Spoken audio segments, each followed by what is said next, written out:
to make every NFL player respect national anthem. Iron Mike Ditka suffers no fools. He is the former hard-nosed coach of the Chicago Bears, a two-time Super Bowl champion, and two-time NFL Coach of the Year. He ran a tight ship and famously came back to work in a few weeks after a heart attack. Advertisement. And this was years ago, without recent medical advancements.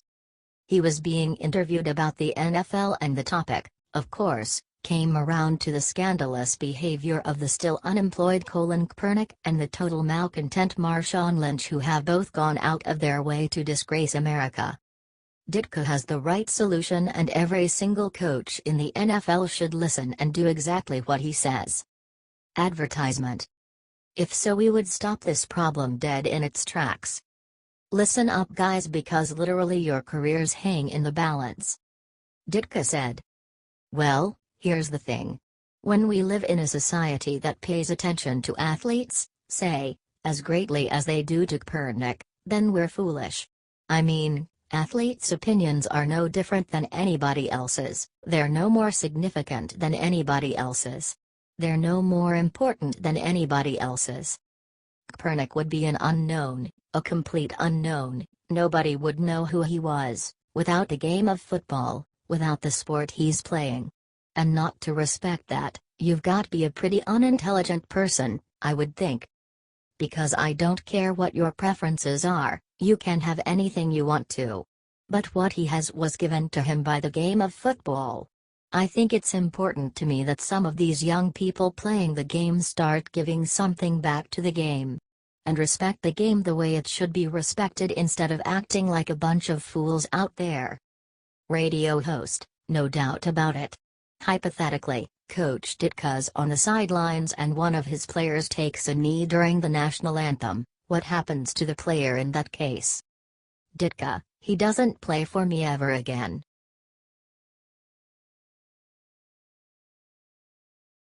Execs fear The View could get the axe after what they said about Melania's sex life. The View is a show full of rejects and made for rejects. They have nothing substantial to add to any conversation, and ABC should be taking them off the air any day now. Simply listen to Frumpy Joy Behar attempting to spread unsubstantiated gossip regarding the mental health of President Trump. And then pivots to a subject that perhaps she only wishes she could still enjoy: sex and what our Commander-in-Chief and the First Lady are up to, between the sheets. Advertisement. These losers would be peeping Toms on the White House grounds if they could. They are so concerned with the president's sex life. It would seem like Behar has a crush on Trump and is jealous of Melania. He's losing it, Behar said, and we'll all see soon, it's going to all be over. You're not being funny about that, you actually do think he's losing it, Jedediah Bila asked. Advertisement. I think he's losing it, Behar agreed. I think he has short-term memory loss, I think he maybe has a touch of dementia, maybe, I don't know. Something's wrong with him. Something's wrong, I don't know what it is. The disturbing and blatantly misleading chatter and sexual innuendo went on. Bila said that it could be the lack of sleep that Trump gets and that he can't handle the job. Bila is one of the more fresh-faced losers on The View. In an attempt to sound psychic, Bila tried to make more accurate statements. She said that he wanted fame and that he was fighting for the fame that came with the position, but he wasn't ready for the position. It's well known that Trump was already very famous, he didn't need this kind of job to gain fame. At which point sexually deprived Behar went back to her favorite topic: it's also possible that Melania is living in New York most of the time. Behar then tried to say that he's in Mar-a-Lago and he isn't getting any sex from his wife. Why is she so obsessed with his sex life? Does she want a piece? Maybe she could ask the president nicely. And thus another thought-provoking segment of The View has come to an end, and now it's time to take out the trash. Share this malarkey. Make it known how disgusting and sexual the morons on The View truly are. They offer nothing of value to the national discussion.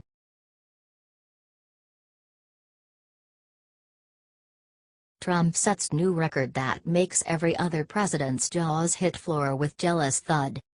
The mainstream media only reports stories that show President Donald Trump in a negative light. And there is a very good reason for this. A very good reason: they hate Trump.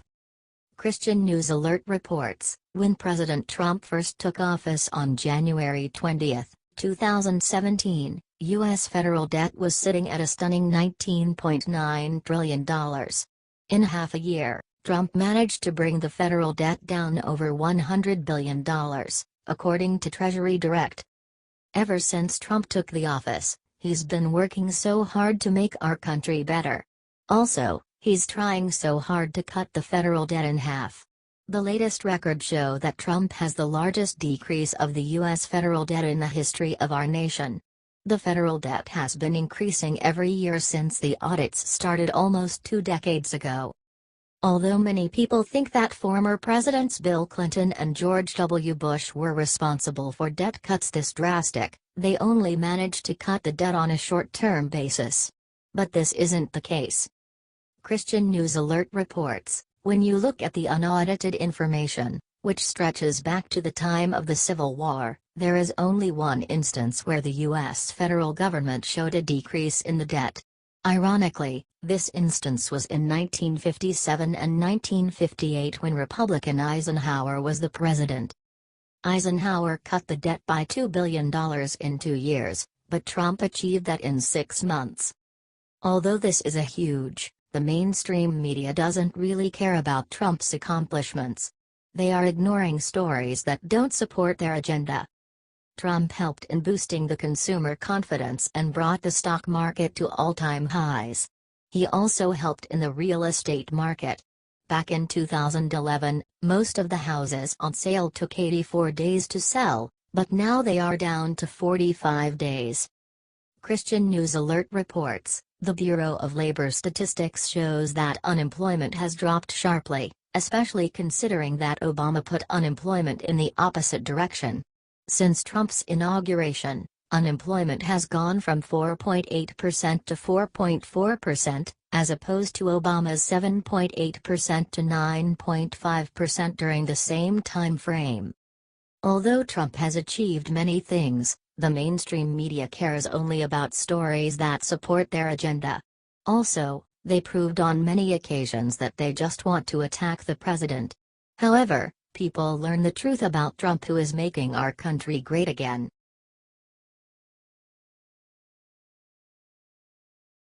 Black Lives Matter's jaws hit floor with thud when they saw new sign on KFC's door. Black Lives Matter is happening due to the liberals and the mainstream media. They gain support from them in order to make chaos on the streets.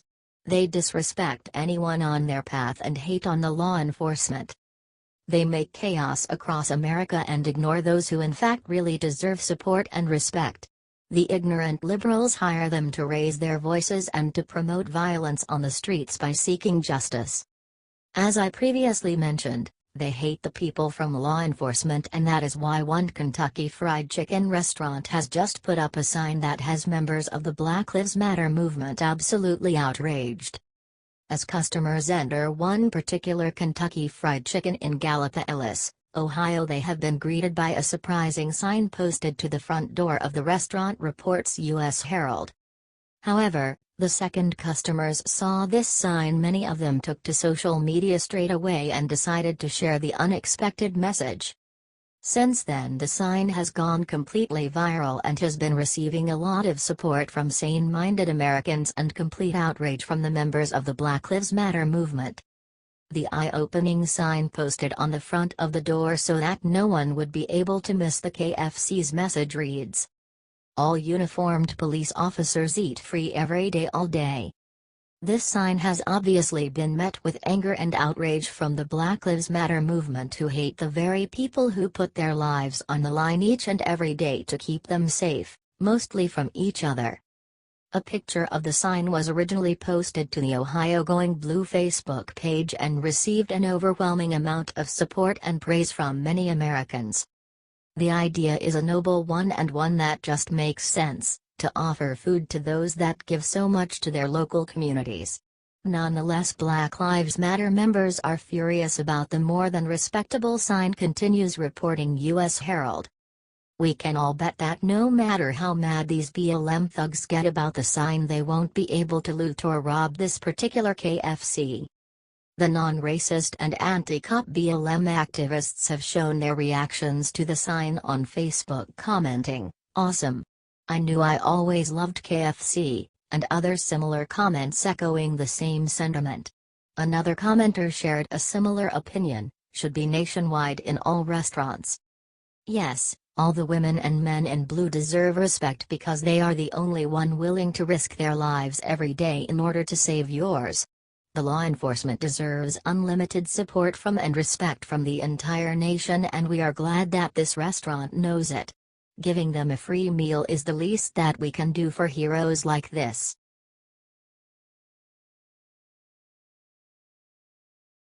Herman Cain just broke his silence, said what everyone has been too afraid to say. The controversy about the Confederate statues is still ongoing. Former presidential candidate and CEO Herman Cain urged the African Americans to stop wasting their time on Confederate statues and focus on solving today's real problems. Atlanta's Bishop Jerome Dukes recently explained why people should protest against the Confederate statues and monuments and ultimately take them down. Although our nation's founders are seen as visionaries, the African Americans do not think the same. The only thing that matters to them is that they owned hundreds of slaves. Herman Cain reports, "I am an African American. I hate the institution of slavery as much as Bishop Dukes does. But I have noticed something he seems to have missed. I am not a slave. And neither is he. Slavery was an awful historical injustice, and it helped set in motion many of the problems the black community faces today. But it is not the problem we need to solve today. Those problems are poverty, illiteracy, drugs, crime, and violence." The slavery officially ended on December 6, 1865, when the 13th Amendment to the Constitution was ratified. However, slavery was part of the American history, and taking down those statues will erase that part. But, removing the Confederate statues will not solve the problems that our country is facing right now. The people should focus on solving the real problems. Herman Cain reports, "Now we're hearing that it's not enough to tear down statues of Confederate soldiers, because having fought for the slave-owning Confederacy is not the only sin that needs to be erased from history. Now some want to tear down memorials to George Washington and Thomas Jefferson too, because they also owned slaves. Everyone should know the real story. Those men created the greatest nation in the world and a political system that protects our freedom and prosperity. Although they were participating in an evil institution, that doesn't mean that we should erase them from our history. Thanks to them, we have the world we live in today. It would be better to learn a few things from them instead of wasting our time removing the statues. The removal will not make the history go away.